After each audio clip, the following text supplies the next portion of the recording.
Hey guys, welcome back to my channel. Today I'm going to be talking about the brand new Milk Makeup Vegan Milk Moisturizer. It's super exciting. It came in this box like this. It says vegan milk on it, and then it says like all this stuff about it. So it says it's a nourishing daily moisturizer with a unique blend of vegan milks, absorbs instantly for deep yet lightweight hydration and softer, smoother skin. It's for normal to dry skin, and it's good for sensitive skin too. It also says that it's formulated with desert milk, which is just from plants like the melon, baobab, jojoba, and aloe vera, and then also fig milk, oat milk, and argan milk. This is going to be available December 15th at milkmakeup.com, and it won't be in Sephora until the 26th. The full size is 1.7 fluid ounces, and that's going to be $38. And the mini size will be 0.53 fluid ounces, and that will be $19. And we're just gonna go into it. I'm gonna put some on right now. I don't know if you will even be able to tell, but I'm just gonna show you what it looks like. Okay, so I washed my face and I toned and put on some hyaluronic acid, and now we're gonna go in with the moisturizer.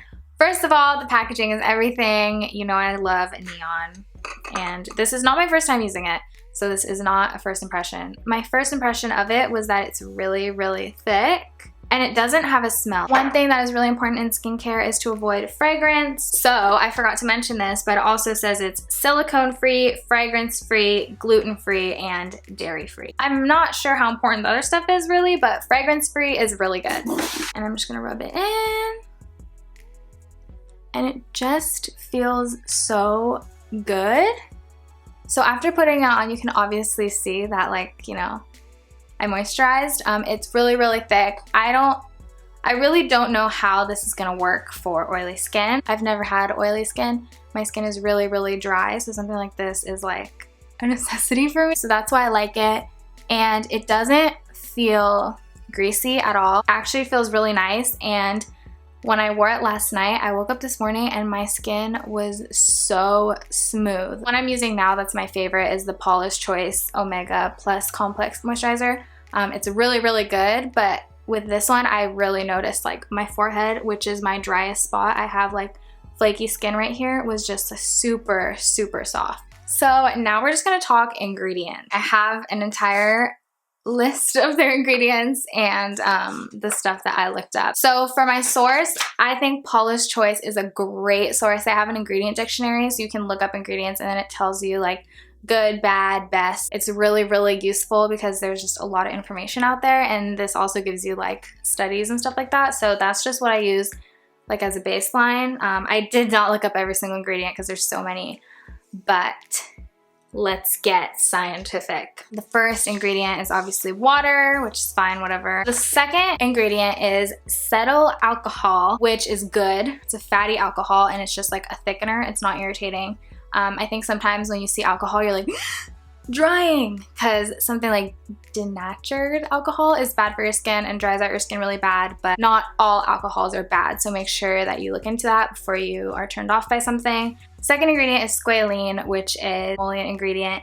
It's a natural component of human skin, and it's really moisturizing, and it's a source of replenishing fatty acid. This is ranked as best, so this is like really good.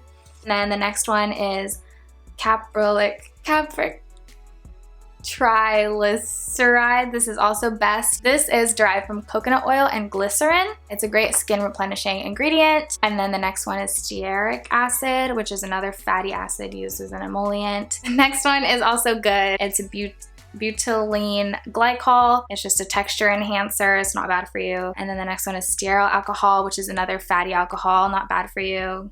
And then the next one, polyglycerol something. I couldn't really find much about it. It just said somewhere that it was an emulsifier, so I don't really know if that's good or bad. And then you finally start getting to like the stuff that they were talking about. So grapeseed oil is amazing. So it has strong antioxidant properties, and its low saturation gives it a thinner texture, and so it feels less greasy compared to something like coconut oil. And then the next one, shea butter, is rich in antioxidants and skin replenishing fatty acids. This list is long.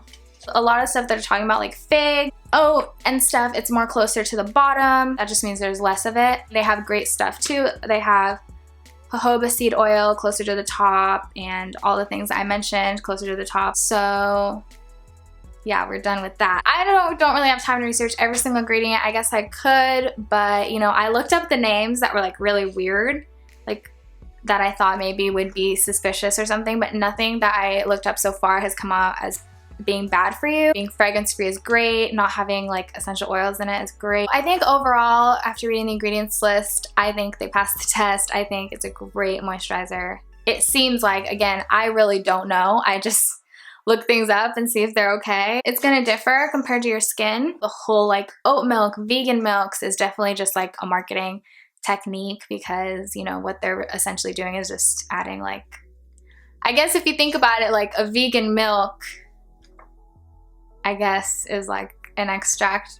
Yeah, a vegan milk is like an extract of a nut or something, you know, so that's just what they're using. It's not a lot. It's a really smart marketing technique because that's really in right now. I was a little bit, you know, when I first saw it, when I think of good skincare, they just aren't the first thing that comes to mind. That doesn't mean they're bad. I know people like them.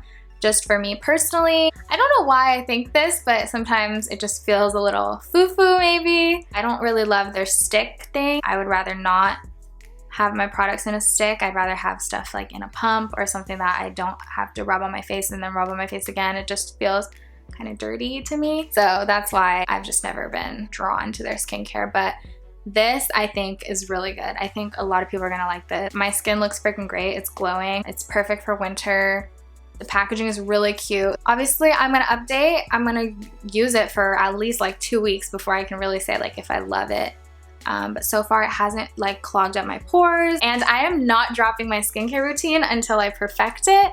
So I know a lot of people have been asking me for a skincare routine, but I've just been really trying out like a crazy amount of things to figure out what I like. I'm not an expert, but with everything, you should always do research before you put on your face. Overall, I think good. I hope this is my new moisturizer. Milk Makeup, you are approved. I'm really picky, but you made it. So I guess that's it. Thank you guys so much for watching. I hope you liked just chilling with me without any makeup on, talking about this new stuff. I feel like a lot of people are gonna be really curious about it because I went to curious and then skeptical and then now I love.